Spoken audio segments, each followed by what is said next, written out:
E a palavra que transforma, meus irmãos. A única coisa que leva nós ao Senhor é a palavra e a oração. Estamos aqui para ouvir uma palavra, nós vamos sair daqui com o coração cheio, Senhor Jesus. E que vocês que vieram hoje procurando uma bênção, Senhor Jesus, que saiam daqui com a bênção garantida na mão, porque Deus está falando com cada um de vocês desde a hora que você chegou aqui. A partir do momento que nós entramos nessa porta, Deus está de braços abertos esperando nós. Vamos receber com a salva de palmas o nosso pastor que trouxe uma rica palavra para nós. Glória a Deus, quero saudar os amados e amadas na santa paz de nosso Senhor Jesus Cristo. Amém. O motivo de alegria estar aqui mais uma vez, né? Para glorificar o santo nome do Senhor juntamente com os irmãos. A gente sempre lembra, né? Que a nossa irmã Edna foi um canal de bênção para que nós estivéssemos aqui, né? E Deus é tremendo. A gente já contou aqui, né? Como que a gente chegou nesse lugar, mas eu quero contar para aqueles que não sabem, né? A gente estava ali em janeiro, né? Comendo churrasquinho ali do Pereiras, e a gente estava com um traje de turista, escutando louvor. Falei para minha esposa, vamos achar onde está esse louvor, né? E aí ficamos ali, ó, olhando de lá para cá, e o Espírito Santo de Deus tocou no coração da irmã Edna para que chamasse a gente a adentrar dentro da igreja. E a gente adentrou e glorificamos o santo nome do Senhor juntamente com os irmãos. E nessa noite o Senhor propiciou para que nós estivéssemos aqui também. Talvez se não tivesse conhecido a nossa irmã, não estaríamos aqui. Mas Deus tocou no nosso coração para visitar a irmã, nosso irmão Henrique, e também que nós estivéssemos aqui para glorificar o santo nome do Senhor.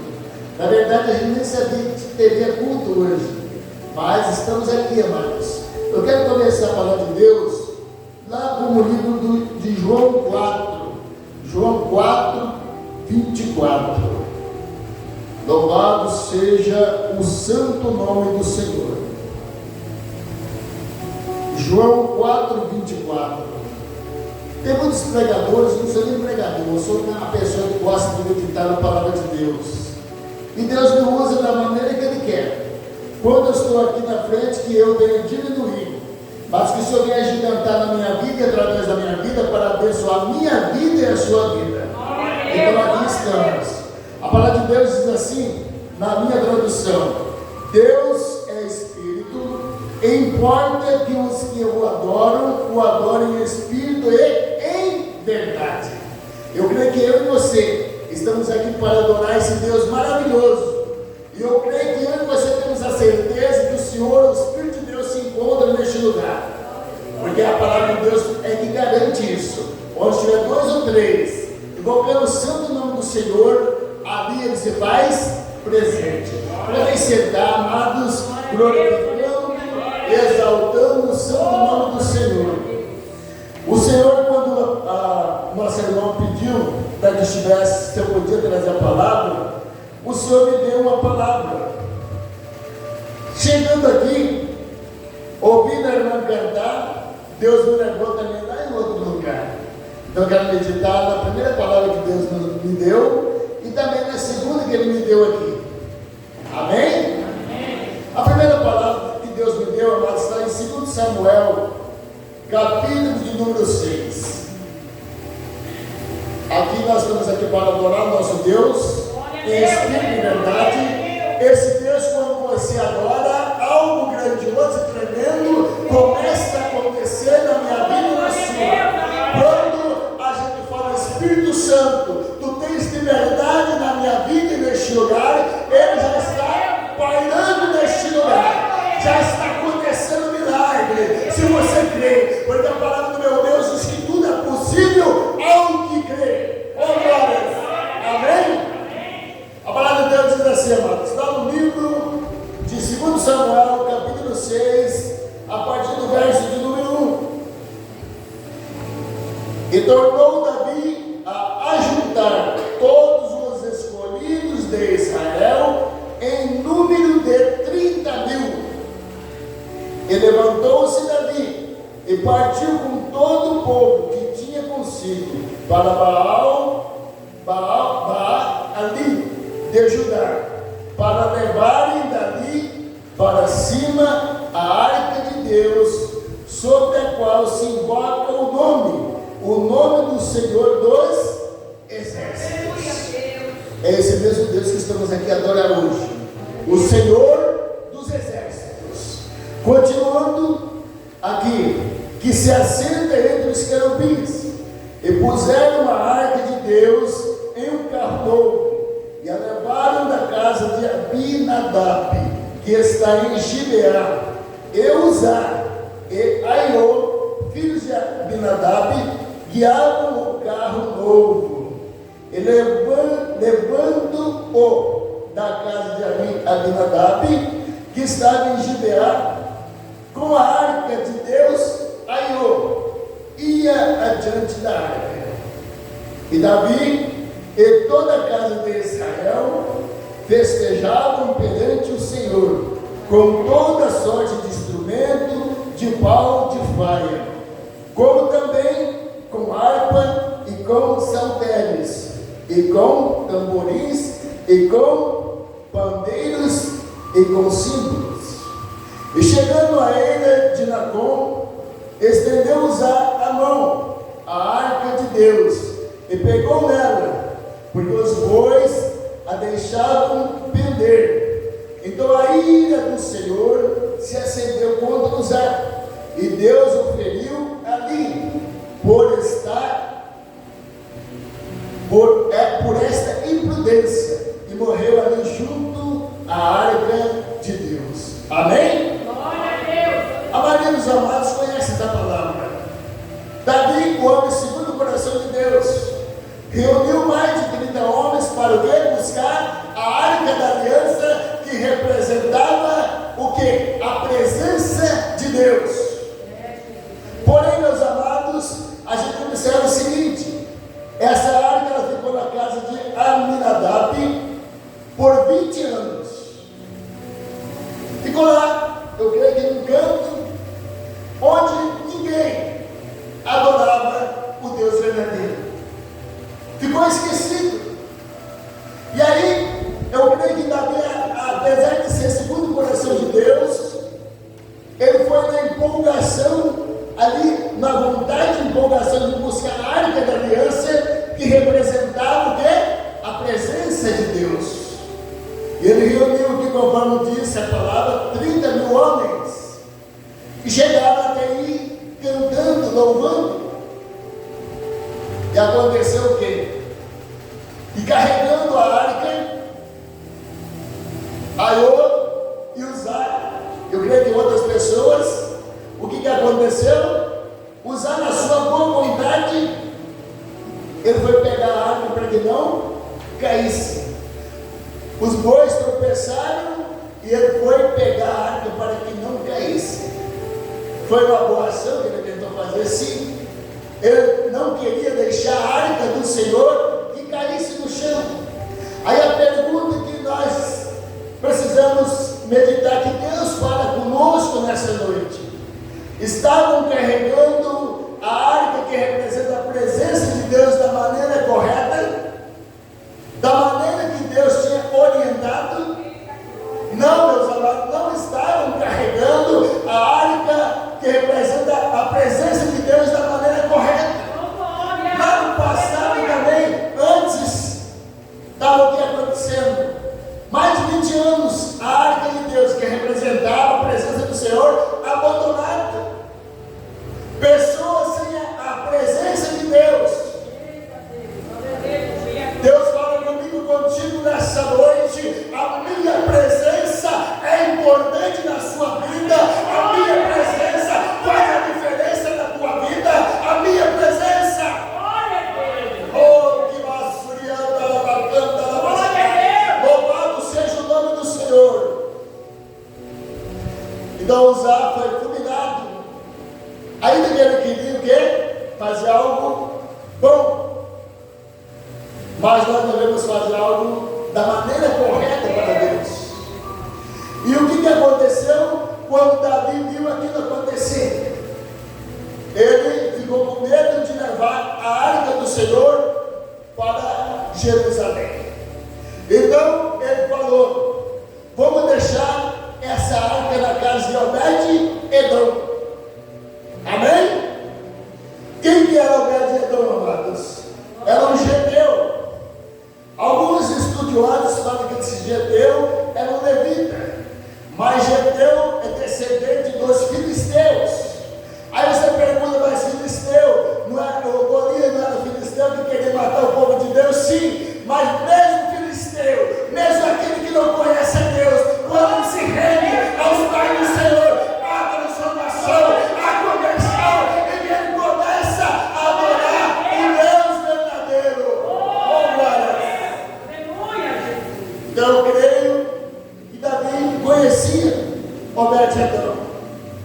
Eu creio que ele sabia que ele era um homem que prezava pelo Deus vivo, pelo Deus verdadeiro.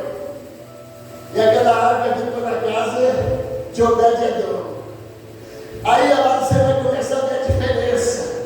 Abinadab deixou lá até talvez criar teia de areia. Ninguém ligava para a presença de Deus naquele lugar. Mas Obed-Edom começou, eu creio, todo dia a reverenciar ao Senhor. Para Senhor, obrigado, porque o Senhor faz presente na minha casa. Eu quero te adorar em espírito e em verdade. Oh, glória a Deus. Louvado seja o nome do Senhor.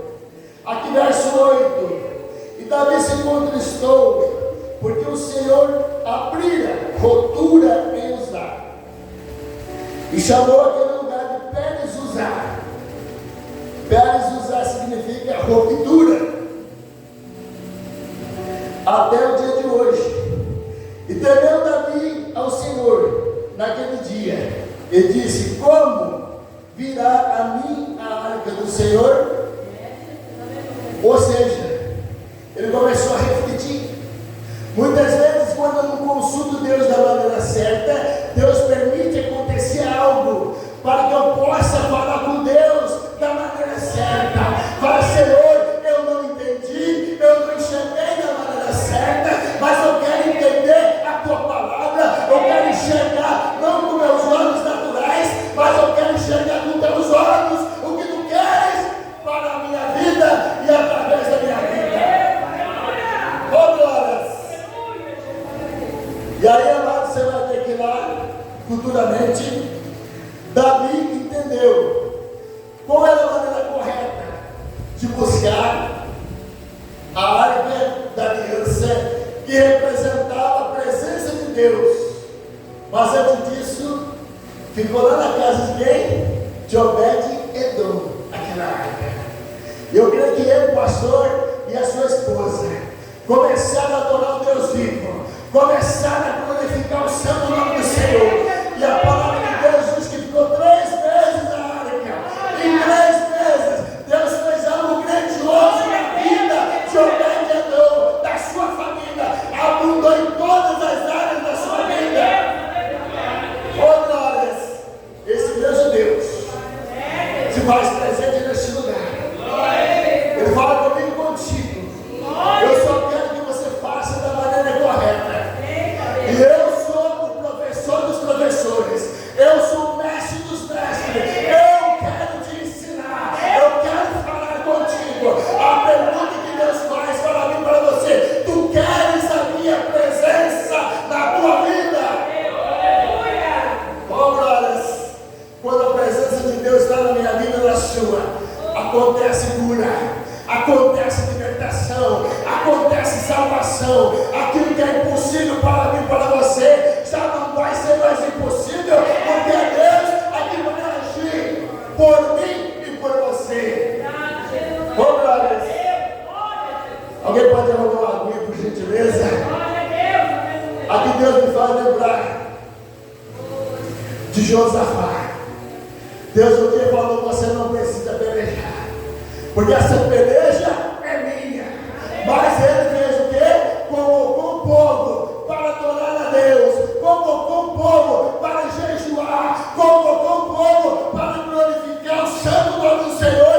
E tu conhece, vocês conhecem a história. O Senhor abençoou eles e eles não precisaram o quê? Lutar. Oh, glórias! Tu está entendendo o que Deus está falando nessa noite? Está entendendo, senhores?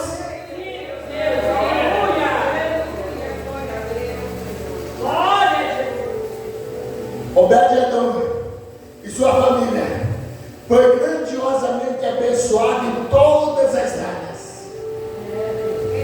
Aí o Senhor pergunta para mim e para você: tu és diferente de Obed-Edom? Tu és diferente? Não. Eu sou humano, você também.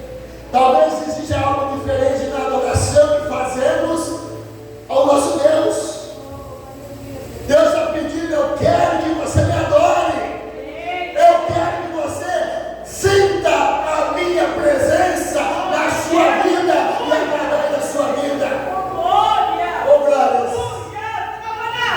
Eu não sei como que estava a vida de Obed-Edom. Se ele estava passando por necessidade, se ele estava passando aflição, mas a única coisa que eu sei que ele era verdadeiro adorador. Ele e a sua esposa. Glórias. Depois sabemos que Davi negou Obed-Edom. Eu creio que a sua família também para Jerusalém. Ele foi porteiro e cuidou das coisas ali do rei, principalmente o rei da Arca da Aliança. Eu não sei o que você está passando, eu não sei que aflição você está passando, eu não sei que deserto você está passando, mas é mais fácil, é melhor eu passar no deserto com Deus do que na bonança sem Deus. Oh, glórias! Aqui Deus me faz lembrar, pastor, sabe de quem? Do grande libertador, que não era Jesus, mas chamava Moisés. Deus já tinha aberto o mar vermelho. Deus mandava codornizes quando estavam com fome. Deus mandava nuvem para tampar eles do sol. Deus mandava labareda de fogo quando estava frio. E mesmo assim o povo estava murmurando, estava reclamando. E Deus tinha prometido o quê? Uma terra que mandava leite e mel. Esse mesmo Deus te promete algo grandioso. Algo que talvez você nem acredita que possa acontecer. Mas você está olhando para o improvável aqui. Uma pessoa que seria improvável que está hoje aqui, glorificando e exaltando o seu nome do Senhor. Eu sempre quero pregar e não contar meu testemunho, pastor. Mas Deus não permite que eu deixe de contar pelo menos um pedacinho. Eu não saí das drogas, meus amados. Eu não estava doente que foi curado, mas eu estava dentro da barriga da minha mãe. E ela não queria que eu nascesse. Mas, amados, quando Deus está no negócio, pode o inferno fazer grande movimento. Deus é fiel. A minha mãe não queria que eu nascesse. Ela tomou todos os remédios que a farmácia podia oferecer. Tomou todos os remédios que a mata podia oferecer. E eu não morri. Não contente com isso, meus amados, ela apertava sua barriga junto ao poço que era feito de tijolo, para que eu morresse. A minha avó gritava lá de longe: Tereza, não faça isso com teu filho. Eu escutava meu respirar de dentro da barriga. Em resumo, para contar rápido, nasci de 7 meses, irmã. 7 meses, meus irmãos. Segundo meu tio, eu cabia dentro de uma caixa de sapato. E a parteira falou: não dá banho nessa criança, porque ela não vai sobreviver. E a mãe gritava lá do quarto, jogando lixo. A minha avó era uma pessoa que tinha grande intimidade com Deus. Seus joelhos eram calejados, porque conversava com Deus, talvez a noite toda. E ela ajoelhou no chão e falou: Senhor, se for para viver, é para a honra e glória do teu nome. Aqui, Senhor, 62 anos se passaram. Eu não sei o que está acontecendo na tua vida, mas eu sei que esse Deus, ele é fiel. Amém? A minha avó, pastor, saía para caminhar comigo no braço e jogava uma fraldinha. As pessoas falavam: Emília, você está com o braço quebrado? Ela falava: não, é o meu netinho. A pessoa não acreditava e olhava. Aí falava: essa criança tinha que estar na incubadora. Sabe qual que era a resposta da minha avó? A incubadora dele é Jesus. Aqui é só, meus amados, Jesus é na minha vida, Ele é na tua vida, Ele quer ser na tua vida, Ele quer continuar na sua vida. Porque o meu Deus diz assim, que Ele pega aquele que está lá no monturo, coloca junto com os príncipes, para que todos saibam que Ele é Deus. Ô, glórias! Até que hora que eu tenho, meus amados? Eu quero ir agora para a segunda parte, o qual, quando Deus usou a irmã para cantar, Deus falou: você tem que vir aqui também. Lá no livro de Atos, capítulo 16. Oh, glória a Deus. Como eu falei aqui, eu não sei como que Obed-Edom estava numa vida tranquila, ou se ele estava passando por aflições. A única coisa que eu sei é que ele adorou o Deus vivo e Deus fez a diferença na sua vida e nunca mais ele foi igual o que ele era antes. Amém? Atos capítulo 16. Eu pretendo ser breve para não ficar os irmãos cansados. Atos capítulo 16, a partir do verso 16. Não vou nem ler tudo, você não conhece a palavra. Aqui fala da cura de uma serva com um espírito de adivinhação, culto de libertação, culto de adorar ao nosso Deus. Aquele que adora a Deus, algo acontece na sua vida, porque o nosso Deus é Deus que liberta, é Deus que salva, é Deus que cura, em qualquer que seja o culto que você estiver aqui na igreja, adorando a esse Deus. Então aqui fala de uma jovem que tinha um espírito de quê? De adivinhação. Ela adivinhava. Os seus senhores, que não eram o verdadeiro Deus, viviam o quê? Da sua adivinhação. Exploravam aquela mulher porque ela adivinhava e cobrava certo valor e repassava para os seus senhores. E até reconheceram que Paulo e Silas eram homens de Deus. Satanás sabe que eu e você somos homens de Deus. Mas, ainda que ele queira nos enganar, o Espírito da verdade na minha vida e na sua vai prevalecer. E Paulo e Silas viram que aquela mulher tinha um espírito que não era de Deus, que não procedia do Senhor. E o que eles fizeram? Eles expulsaram aqueles demônios, o demônio da adivinhação. E o que aconteceu com Paulo e Silas? Todo mundo bateu palma, glorificou o santo nome do Senhor, porque eles fizeram isso? Não. Levaram eles o quê? Ao cárcere. Pegaram eles os dois e fizeram o quê? Açoitaram. Talvez você está sendo açoitado.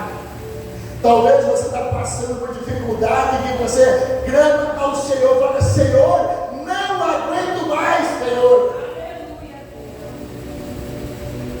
Talvez você tenha chorado nas madrugadas.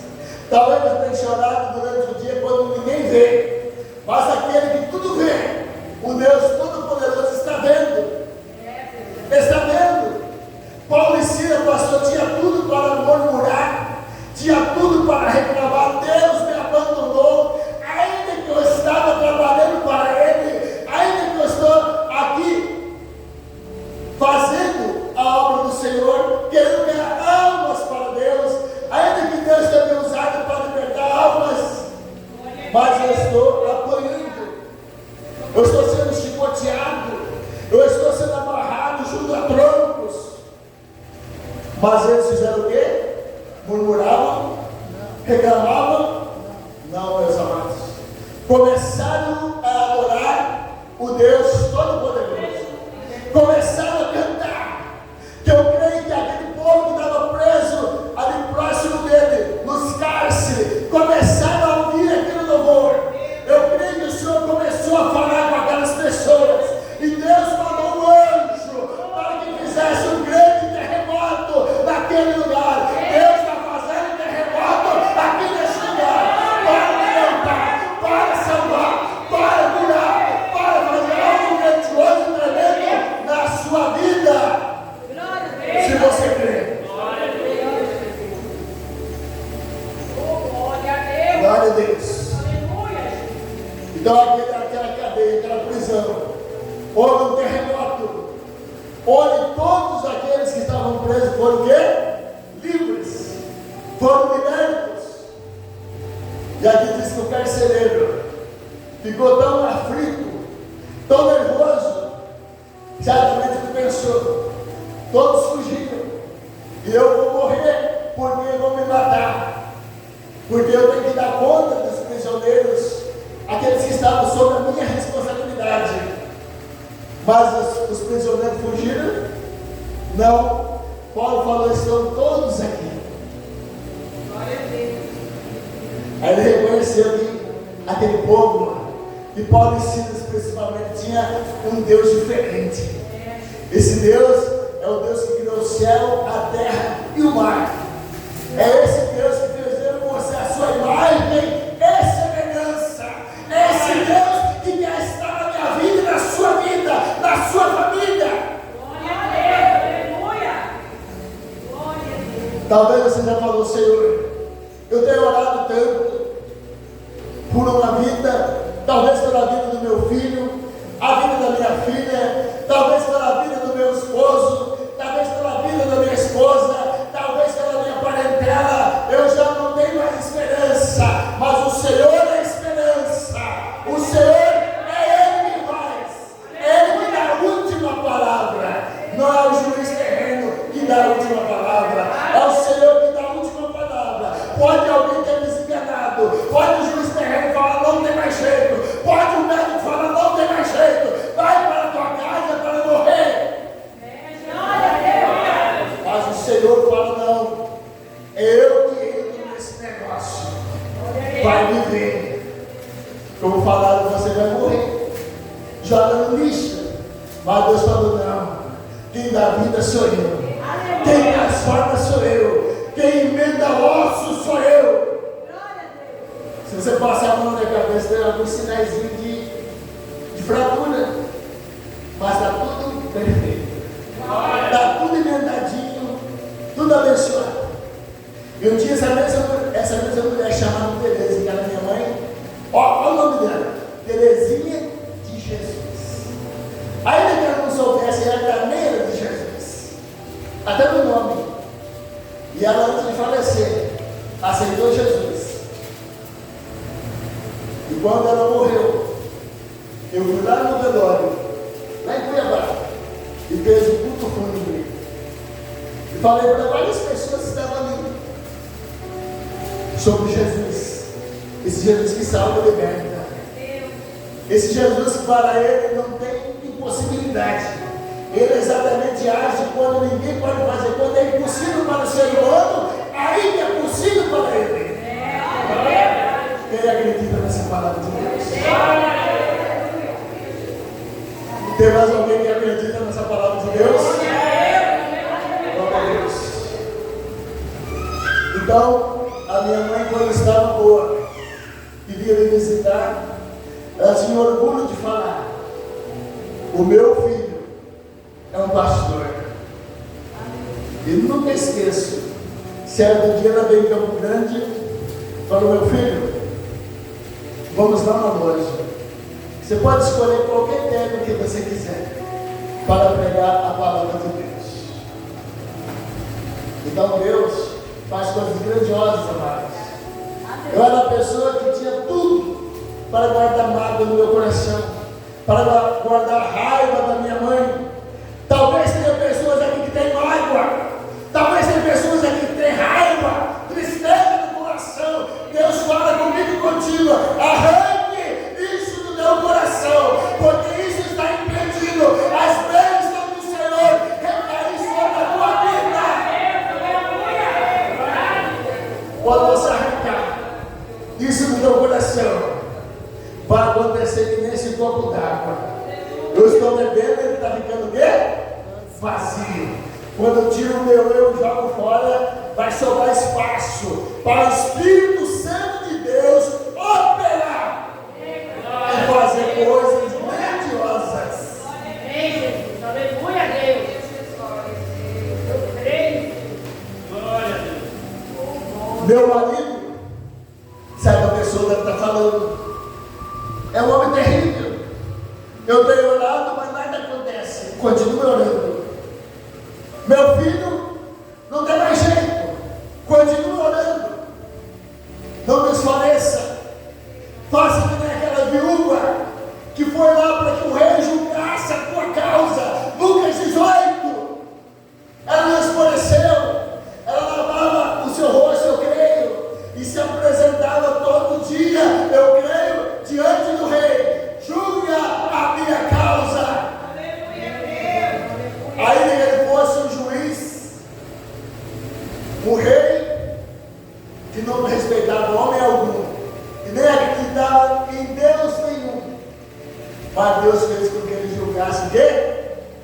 causa e desse vitória para aquela mulher. Quem quer vitória nessa noite?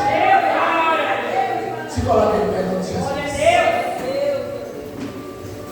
Então, Deus falou aqui sobre Obed-Edom, sobre Davi, que era segundo o coração de Deus, mas teve um momento de vacilo.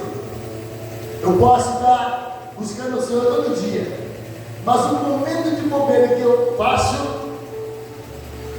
pode entristecer o coração de Deus. Eu posso estar fazendo algo que não agrada a Deus.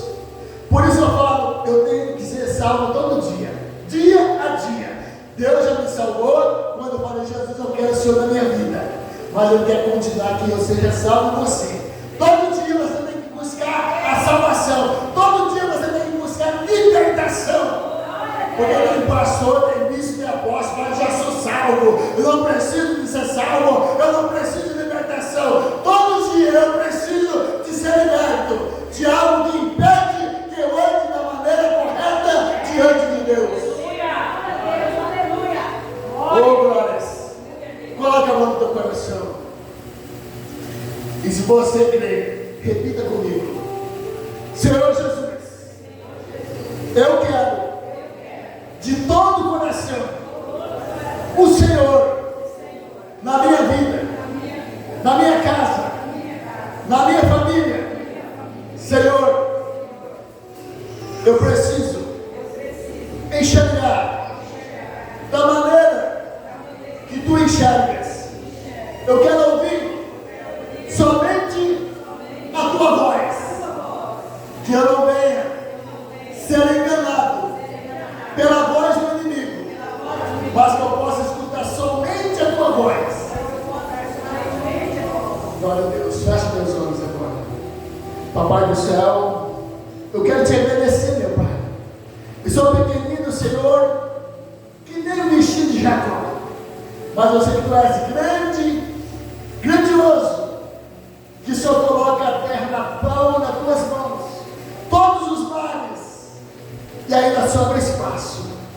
Então, Papai do céu, que o Senhor seja na minha vida e na vida de cada irmão, cada irmã, que o Senhor venha adentrar, Senhor, lá na casa deles, que já aconteça o milagre lá agora, que quando eles chegarem aqui, Senhor, possam abrir a sua boca para testemunhar aquilo que o Senhor fez nessa noite, ainda que não estivessem aqui, mas que seja a nossa fé como daquele centurião. Senhor, basta uma palavra, eu tenho certeza que o meu servo estará curado. Então, Papai do céu, que a nossa fé seja aumentada, que os nossos olhos sejam abertos para enxergar a Tua vontade e o Teu querer, que não prevaleça a nossa vontade, mas a Tua vontade. Eu Te agradeço, Papai do céu, em nome do Pai, do Filho e do Espírito Santo. E aquele que crê, bate palma para Deus Pai, Deus Filho e Deus Espírito Santo. Agradeço a oportunidade em nome de Jesus.